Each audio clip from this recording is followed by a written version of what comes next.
Hey, it's Jen. I'm so glad you're here. Today, I want to talk about a pattern I see in myself and others, especially in response to something that I hear about a lot in entrepreneur circles, at least the ones I'm in. And it's this idea of surrender and how hard that can be for us ADHDers, even though it's essential. If you're intrigued, curious, or want to know more, stay tuned. Hi, I'm Jen Barnes, and you're about to experience how to ditch the old ways of doing things, embrace your neurodivergence, learn tips and tricks to function optimally, and love yourself, neurodivergence and all. Welcome to the Self-Loved Woman podcast. All right, so before we dig in, I want to share that today's episode, we're going to talk more explicitly about parts. So we're going to talk more about things from an internal family systems lens, or IFS. And so I want to share a little bit about what I mean by that. And in internal family systems, or IFS, we recognize that we all have parts. We're all born with parts. And as we go through our lives, our parts take on different roles. So you might have a part of you that is intrigued by this whole idea of parts. And you might have another part that's crazy. I don't have multiple personalities, Jen. Right? And that's actually not what we're talking about, but rather that you just have these different parts inside of you. You might have a part at work that really focuses and gets stuff done, and then you have a part that's like, "Ooh, I think I should research Greenland right now." And some of that's distraction for sure with ADHD, but some of it we do have parts that have different roles inside of us. And so today you'll hear the word parts, and that's what I'm talking about. All right, so that was just my little preface introduction. Let's dig in. One of the patterns I see in myself that I've also heard other women entrepreneurs experience, and especially did this growing up, is masking through high achievement. And when I really dig into this for myself, and so I suspect this is true for some of you, a lot of that masking through high achievement was done through efforting and extra hard work and almost like force, like I'm going to make it happen, which, is rewarded in our society. So it's not wrong to have learned that. And I do want to honor not everyone with ADHD either had the luxury to do that. If you didn't have your basic needs in your home met, if your love needs weren't met, then probably that might have been really hard to do. Maybe not. Maybe you still did it. And there's other people who the way that you navigated the world with ADHD was completely different. And there are people who, like me, we masked through overachievement and hard work and rule following and perfectionism and people pleasing. And the thing is, we did it because it worked, at least for a while. Like, it worked pretty well for me doing that in school. I stayed out of trouble. I got good grades. I got accolades for doing good in school, right? And so maybe people didn't notice as much when I was having ADHD moments, although maybe that would have been good because I would have been helped sooner. But the reality is it worked to some degree for a while. And the times it didn't work, I learned something because I still had ADHD. I'm thinking right now of I had a 10-page paper, I think my junior year or something. And I don't know what I was thinking, but I waited till the last minute and I had 2 nights. I was up all night the nights before this paper was due. It was insane. But I needed to be pushing and making it happen and high achievement and good grades and all that. And I definitely learned that's not effective to do that, to wait till the last minute that much on a 10-page paper. You might be like, Jen, it worked out. It's fine. You can procrastinate all you want. And I'm not judging procrastination. Let me be clear. I get it, right? It's a huge dopamine pull for us. It makes it interesting when we procrastinate. And so then we're more likely to get something done. Procrastination definitely works. It's just not always effective because it gets our nervous system all riled up into the fight or flight response. And we do it often enough, we can have an anxiety disorder, which may or may not also be me or had one. No longer meet criteria. But anyway, I digress. My point is that this pattern works for a while until it doesn't. And the big time for me when it stopped working was when I went bigger than I ever had before. It was for me when I became an actuary and had these really intense exams. They only pass 28% of the people at the each time they take it, and some people are taking it for the second or third time. At least that was true back in the 90s when I was doing this. This is a long time ago now, but really hard, and I went really big, and there weren't enough hours in the day for me to be able to push and make it happen, and I fell apart. Some of you, if you've been in my circle, you know that story, right? And it's probably one of the best things that happened to me is that I fell apart because, like I said, I learned. But the point is this high achieving, this masking through perfectionism and people pleasing only goes so far, especially as entrepreneurs. And especially when you stop dabbling and you stop playing small. One of the scariest things for ADHDers about being an entrepreneur is you are putting trust in yourself to make it happen with your business. When people have spent your whole life telling you not to trust yourself, telling you that the way you are and the way your brain is wrong, that you need to mask, you need to change, you need to act neurotypical. They didn't use that language, right? But when you were behaving the way that's aligned with your brain, you were corrected, criticized, or in some other way received a negative comment. So the messaging was there that you can't trust yourself. You can't be your natural self. And here's the rub, because the problem is when you're an entrepreneur, chances are you're the light that attracts the people to you. You're the light in the business. And so if you're not being your authentic self because of all this masking, you're going to have a very hard time bringing in clients because there's nothing for them to plug into. You're not being real. And now you have to trust your real self to make this business happen when you've been told the way you're doing it doesn't work. And the problem is there isn't really a way to make a business happen. There might be some people who think there is, and maybe for them, good for them if that works for them. I have been in the entrepreneurial world, not counting my private practices. You could if you wanted to. I started my first private practice in 2006, which totally didn't do well. And then I did it again in 2014, and that one was fabulous. I'm still have that on the side of this business. But I've been in the entrepreneurial space, the online entrepreneurial space for about 4 years now, and it's different because you are attracting people to you who never meet you in person.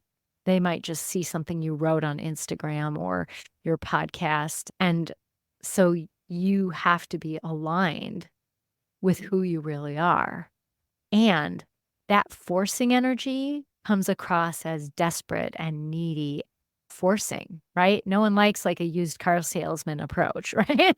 The part about business, the selling, is something that we all have to do, but that needs to come from a place of desire to help people, which is what we all have. If you're in my circle, your business is likely something that helps others. You're not here to make a quick buck. Those aren't my people. That's just not people that tend to be attracted to me. And if you are, you're probably in the wrong spot because this is not the kind of business you're going to want. But what I will say is if you're here, chances are you're here to help people. And yes, when you sell, you can't sell as a coach. You need to sell or market as a marketer. And it still needs to come from an aligned place within you instead of a desperate making it happen kind of energy. What I hear about a lot of people talk about in the entrepreneurial spaces I'm in, which granted, they tend to have a connection to spirituality and of some kind, often manifesting new agey type stuff. But what I hear a lot is don't trust the how. Put in the work and believe and trust, and it will come. Stay open, pay attention, and it will come. Trust that when the door closes, it was meant to, because there's something else better aligned for you coming your way. And I hear that, and deep down, I do believe that. I really do. I'm actually an excellent manifester when I'm grounded, centered, and clear. And that's a big what, right? When I'm grounded, or a big when, especially with ADHD and perimenopause. And when we're talking about money, something I still work through, right? My old stories and limiting beliefs about money. And so when we're talking about things like money and building a business, and then you have ADHD and perimenopause all together, it can be really hard to get centered and grounded and clear. And we'll talk more about that in just a little bit here. But those tend to be the prerequisites to being able to release and trust that everything is working out for you, right? If you've ever listened to the Abraham Hicks things or with Louise Hicks, it's the whole everything is working out for you. If you haven't, look on YouTube for something titled Everything is Working Out for You. And it'll say Abraham Hicks or Louise Hicks or something like that. And you'll know what I'm talking about. But what we're talking about here is trusting that everything is working out for you and staying open so that you can see the opportunities that you're supposed to be taking, the ones not supposed to like should or shame, but the ones that are meant for you. But we miss it. We miss those opportunities in our forcing. We miss those opportunities in when we're not grounded. And here's the thing I just want to name. We come by this forcing and managing and pushing honestly. Like I said, a lot of us had this pattern from when we were young, and we have parts of us that we're like, we're going to make this business happen. They're like, yep, I got it. I'm on it. They're like, absolutely. Absolutely. I will make this business happen. And they will go to work for us, these parts inside of ourselves, often at the expense of our own sleep, health, exercise, whatever, relationships. Parts of us can really make things happen if you grew up as a high achiever as a way to mask ADHD. But the problem is, we just talked about, this doesn't work long term. And it makes sense to me that these parts are doing that. This isn't about the parts of us that push and force and try and make things happen. They're not bad. They're trying to help. And chances are they're protecting some kind of wound inside, an old wound or a fear of being judged or not being good enough, or in the case of business, not making money and then losing business or losing your business or losing money or losing your home or whatever, wherever your brain goes to. Mine usually goes to I'll be unhoused on the street with my cats in a carrier, right? That tends to be my thing. And no offense to people who are unhoused, but certainly that's where my brain goes because that's not a choice I want for my life. And the thing that's tricky about this for me, and I don't know, this might be for you too, I'm not sure, is I can do this in the rest of my life. I can trust that things are unfolding for me. I have a really deep-seated belief that I really believe that things are working out, that things unfold as they're meant to, and that everything is figure-outable. That belief that everything is figure-outable has helped me get through so much. But it's true. I went through some really hard times in my 20s, and I did figure it out. It was figure-outable. It was uncomfortable as hell. Like, it sucked. It was bad. Like, bad. And I've been through very painful, uncomfortable other times in my life. And I always made it through. That can get hard for people. I know if you have a trauma history, you're like, I know, I made it through all my trauma. I'm done making it through. And so that's why we're going to talk about how to shift this, because I don't want you to have to make it through anymore. But I do want to say some of that might be continuing to do, or starting if you haven't yet, to do trauma healing. Because there are parts of you inside that don't know that it's 2024, that don't know that you're an adult, that don't know that you're safe enough now. Safe enough to rest, digest, connect. And so they're still living in the past fear.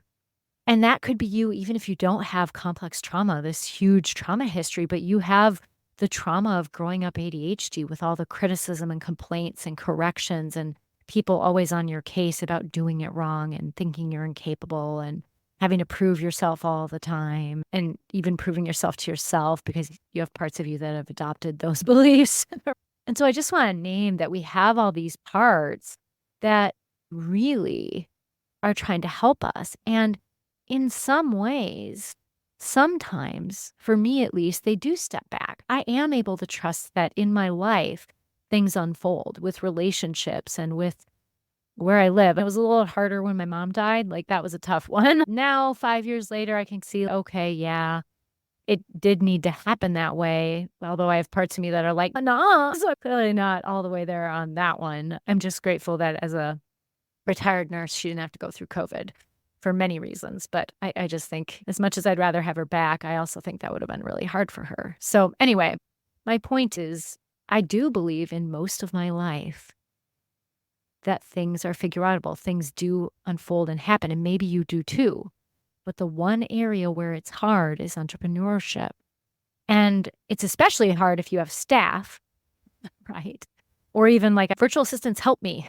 We work together on my business, and I have a responsibility to them to keep my business going and making money and all those things. And so it can get tricky because, yeah, you might be able to do this elsewhere, but inside of your business, it might be really hard to surrender, to trust that things are coming and that things will happen in their own divine timing. So, what I know it comes down to for me is the money stuff. And that is so common. So many of us have old stories, limiting beliefs about money. And that's something we need to work through. Last week's episode, where I replayed my interview with Dr. Ashley Greer, a friend of mine. In that episode, I also shared how you can access her program, and it's in the show notes, so you can check that out. But the thing is, money is needed for us to feel grounded, like enough. One of the things we know, like when you look at the chakra system, the root chakra is all about being grounded. Yes, connected to earth, grounded, but also that means a sense of stability and security, including financial security. And so when we worry about money, even if we don't need to, that is going to dysregulate our nervous system and it's going to make us feel ungrounded, which is not great for trusting the universe, right? We talked about that. It's really hard. But if you're grounded and centered and clear, it's easier to be like, yep, you know what? I wanted this thing to work out and it didn't because something else is coming that I'm meant for. Something else that I'm meant for is coming. And that can be really hard when we're not grounded. And so I want to talk a little bit about how do we do that. And in a book called Protect Your Light, the author talks about the difference between being centered and grounded and how you actually need to be centered in order to get grounded. And being centered is essentially being present in the moment. And you can do that now. Like you can pause for a moment and notice your breath. You might instead, if noticing your breath is not a fit for you, you might notice things that you see around you in your room. You might notice how many rectangles. And if sight is not something that you engage with, you might notice what you hear. If you are looking at things, you might notice something beautiful in your space. If you're listening, you might notice a beautiful sound. You're welcome to notice something that reminds you of nature in your environment right now. I can hear the trees rustling outside in a gentle breeze.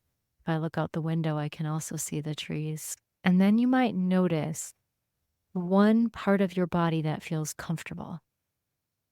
Could be the tip of your nose, your pinky finger, an earlobe, anything at all. And so now you're more likely to be centered in this moment, to be present here in this moment. And then from here, we can get grounded by feeling our connection to earth. This is best done by going outside. So if you're outside walking, listening to this, that's great. But even if you just push your feet into the ground and you feel grounded, you can look outside the window if you're by a window. One of the most grounding things I would do sometimes between therapy, when I was in Colorado Springs, there was a big tree outside my office. And after a particularly tough session, I would just hug the tree. I'd wait for my client to leave so they didn't feel like, oh, she needed the tree after me. But hugging a tree can be super grounding.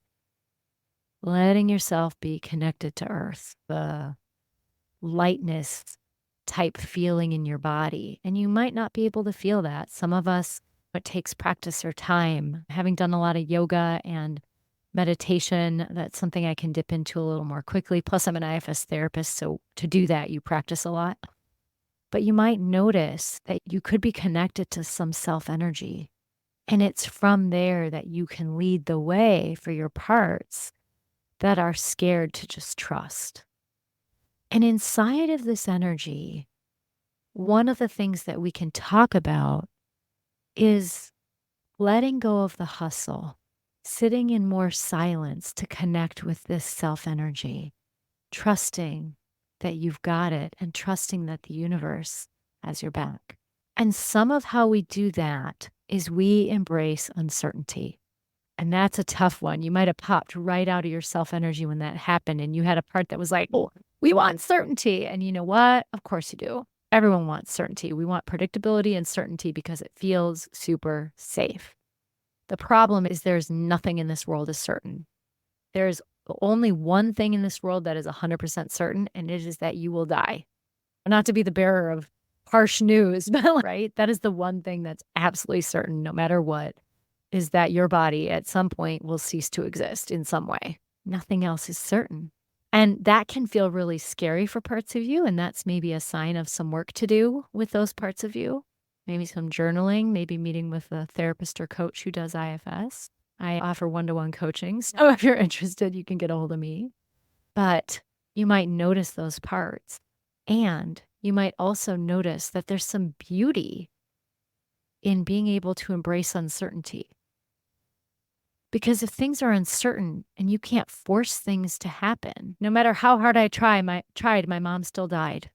I couldn't force that, right? No matter how hard I tried, I couldn't pass the life contingencies exam when I was an actuary. And I tried 3 times. There's just some things that can't be forced. And so when we recognize that, when we recognize that we have to let go of the outcome, that we put in the effort that we want to put in to something and trust things to unfold as they're supposed to. I wasn't meant to be an actuary. At the time, it was devastating that I wasn't able to pass, that I wasn't able to make it. It was hard. And now I'm so grateful that it happened that way because I wasn't meant to do that. This is what I was meant to do. And so sometimes if we can trust that, you know what? Yeah, everything is uncertain and things are going to unfold the way they're supposed to unfold. There's beauty in that. And it lets our parts rest, right? And the ones that are scared, you might have to do some work with. But isn't that awesome that you don't have to do the efforting? You might be like, how do I not do the efforting? Spend time in nature, spend time journaling, spend time in silence or relative silence. If you've got ADHD, your brain might be busy, right? But let yourself sit in relative silence where you're not doing anything and let yourself be. Pay attention. This is no one's favorite when I say it, but meditation really helps with this. And so does yoga, especially when you practice yoga regularly. What happens when you practice yoga regularly is you learn that your body is not the same every single day. That there are some things you can do one day that you cannot do the next, or that feel one way one day and not that same way the next, right? Or one day you can do handstand in the middle of the room and the next day you cannot. And so you learn that things ebb and flow. You learn that what is for you comes your way, if only you're receptive to it. And so when we're struggling in our business, sometimes we need to let go of the reins. There's an old story that's coming to mind as I'm sharing this, and I wish I could remember which book it was. It's probably a John Kabat-Zinn book or Thich Nhat Hanh, but it might be Tara Brach in Radical Acceptance, Embracing Your Life Through the Heart of a Buddha. But whichever book it is, there was a situation where these pilots were flying. I think they were astronauts or something. I don't know. They were flying something. And they were trying to control and fight the controls, and it wasn't working. And they were in this like nosedive type situation. And I'm botching this story because it's been a long time and I wasn't planning on talking about this. It just came to me, but feels important. Anyway, but they were in this nosedive and the pilot was fighting the controls and the co-pilot was telling him what to do or fighting the controls too. I don't know how that works. I'm not a pilot. And it wasn't working and whatever. And then all of a sudden they both got knocked unconscious because of, I think, how fast the dive was or something. I don't know, whatever. but they both went unconscious. And all of a sudden, when they came to, the plane was no longer nosediving or spinning. What they had needed to do was to stop efforting and to let go for a moment, to let go of the controls. And then the plane leveled out and they were able to land safely. And sometimes that's what we need to do in our business. Yeah, we still need to do the work. We need to show up. We need to do the stuff. But when stuff doesn't work, instead of fighting and efforting and pushing, sometimes that's when we need to pull back the most. Give ourselves some time to sit in the silence and reflect and pay attention to what other doors are opening for you when other doors closed. All right, y'all. This was a deeper one today. It was good to be here with you, and I'd love to hear how this episode was for you. So you're always welcome to comment, or you can for sure comment on Instagram. If you're not following me yet, you can check the show notes, and I will see you next time. Take care.